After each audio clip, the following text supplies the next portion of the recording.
Coba bayangin sebentar, sebuah area yang ukurannya lebih gede dari gabungan luas negara India dan Tiongkok. Gede banget kan? Nah, sekarang bayangin seluruh area raksasa itu benar-benar kehilangan kemampuannya untuk ditanami apapun. Mengejutkan pastinya. Angka 270.000 kilometer persegi ini sebenarnya adalah perkiraan luas tanah di seluruh dunia yang kehilangan hampir semua produktivitasnya tiap tahun. Ini semua gara-gara degradasi lingkungan. Jadi ini tuh bukan sekedar deretan angka statistik biasa ya. Ini ancaman nyata buat kelangsungan hidup dan ketahanan pangan jutaan orang di luar sana. Halo semuanya, dan selamat datang di pembahasan kita kali ini. Buat kalian yang selalu pengen tahu lebih dalam tentang isu-isu dunia, kalian ada di tempat yang pas. Hari ini, kita bakal ngulik hubungan yang bisa dibilang super rumit, penuh tantangan, tapi absolut krusial, lingkungan dan pembangunan. Kita bakal mulai dari cerita-cerita nyata di tingkat mikro, sampai akhirnya kita zoom out buat ngeliat solusi makronya di tingkat global. Siap-siap ya, karena ini bakal ngebuka wawasan kita banget.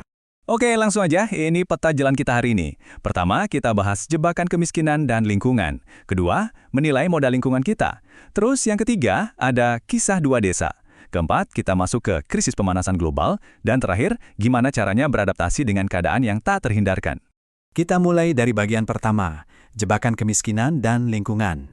Nah, buat kita yang tinggal di lingkungan nyaman, ngomongin perlindungan lingkungan itu mungkin kerasa kayak isu masa depan ya kan? Tapi buat lebih dari separuh orang di negara berkembang, lingkungan itu urusan nyambung nyawa hari ini juga. Makanya konsep pembangunan berkelanjutan, yaitu menuhin kebutuhan sekarang, tanpa ngorbanin generasi masa depan, itu jadi penting banget. Kenapa? Karena secara ekonomi, kalau alamnya rusak, ya pertumbuhan ekonomi di masa depan bakal mandek. Mesin canggih atau traktor mahal tuh nggak akan ada gunanya kalau tanahnya udah mati atau airnya beracun. Ada satu ironi yang beneran bikin miris di sini. Kemiskinan dan kerusakan lingkungan itu ternyata saling menjebak, bikin semacam lingkaran setan yang terus muter. Gini deh, masyarakat yang miskin banget, seringkali karena saking terdesaknya kebutuhan ekonomi, mereka tanpa sengaja ngerusak alam yang justru mereka butuhin buat masa depan. Mereka nebang pohon atau ngabisin air tanah hari ini, yang murni cuma biar bisa makan hari ini. Sama sekali bukan karena serakah, tapi literally karena itu satu-satunya cara buat bertahan hidup. Oke, sekarang kita zoom out sedikit ke bagian kedua, menilai modal lingkungan kita. Pernah kepikiran nggak gimana caranya para ekonom ngasih harga buat kerusakan alam? Padahal alam kan sering nggak kecatat di buku kas negara.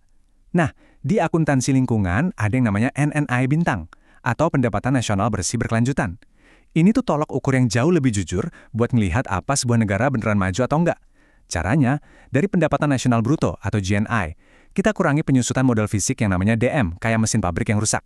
Nah, lalu yang paling krusial nih, dikurangin lagi sama DN. DN ini adalah nilai uang dari kerusakan lingkungan. Jadi kalau ekonomi kita kelihatan tumbuh tapi hutannya gundul, nilai DN ini bakal motong angka pertumbuhan semu itu. Baru deh kita dapat angka kesejahteraan yang sebenarnya. Nah, ini dia yang super menarik. Kurva Kuznets lingkungan yang bentuknya kayak huruf U terbalik ini, pada dasarnya bilang, pas negara mulai kaya, polusinya bakal naik dulu. Tapi pas sudah mencapai titik puncak tertentu, orang-orangnya udah cukup makmur buat peduli dan sanggup bayar regulasi lingkungan, jadi polusinya turun lagi. Masuk akal kan? Dan ini emang terbukti buat polusi lokal kayak sulfur dioksida. Tapi, realitasnya nggak seindah itu buat krisis skala global.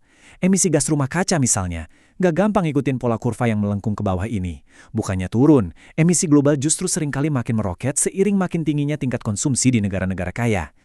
Biar lebih kebayang, kita masuk ke bagian ketiga, kisah dua desa. Coba kita bawa teori ekonomi tadi ke realitas di lapangan ya. Kita bandingin dua tempat yang beda banget. Pertama, bayangin sebuah desa di Afrika Sub-Sahara yang lagi kena kekeringan parah. Ibu-ibu di sana harus jalan berjam-jam tiap hari cuma buat nyari kayu bakar. Semua sisa pohon ditebang habis, yang ujung-ujungnya bikin erosi parah dan tanahnya berubah jadi gurun. Sekarang, bandingin sama pemukiman di pinggir hutan hujan Amazon. Kelihatannya sih subur dan berlimpah ya. Para petani membakar hutan lebat buat buka lahan tani. Tapi tahukah kalian, tanah bekas hutan hujan itu sebenarnya miskin nutrisi banget. Dalam beberapa tahun aja tanahnya udah kelelahan, dan petani terpaksa ngebakar hutan lebih dalam lagi. Kelihatannya beda masalah, tapi akar penyebabnya sama persis. Kemiskinan ekstrim yang memaksa orang ngeruk sumber daya alam tanpa henti. Jadi, ini nimbulin satu pertanyaan besar buat kita semua. Apakah pertumbuhan ekonomi itu pada dasarnya selalu buruk buat lingkungan? Maksudnya, kalau orang miskin terpaksa ngerusak alam demi bertahan hidup, berarti kalau mereka makin kaya, alamnya bakal lebih aman dong. Jawabannya ternyata kompleks. Di satu sisi, iya, ngentasin kemiskinan ekstrim emang bakal ngurangin kerusakan lokal. Tapi di sisi lain, kalau standar hidup naik kelas ke menengah atau atas, tingkat konsumsi pastinya juga naik drastis. Dan ini berpotensi ngancurin lingkungan di skala yang jauh lebih luas, yakni skala global.